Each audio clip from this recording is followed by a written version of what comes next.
Everyone's talking about ChatGPT, Claude, and Gemini. Almost nobody's talking about the factories that actually run them.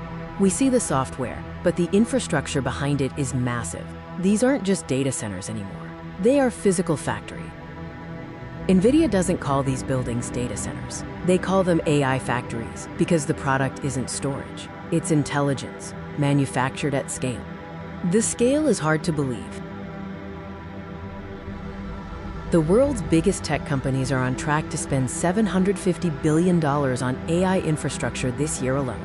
That number could cross $1 trillion next year. One single AI campus in Texas is tied to lease commitments worth up to $50 billion, with others planned in Ohio and Tennessee. But here's what actually surprised me. Chips aren't the bottleneck anymore. Power is. Power consumption for these facilities is outpacing our current grid's ability to supply it.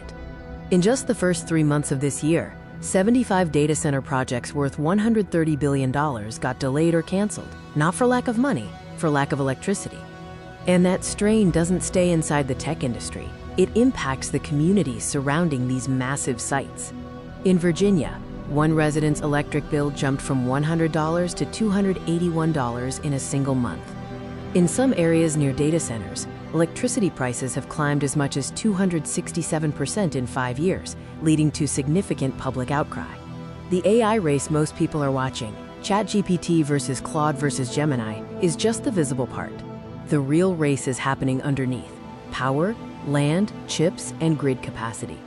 This infrastructure expansion is already reaching your electric bill, whether you personally use AI or not. I've broken down the full story with all the numbers and sources in this week's newsletter. The narrative is deeper than just software models. It's about the physical transformation of our energy landscape. If you want more stories like this translated into plain English, subscribe to the channel.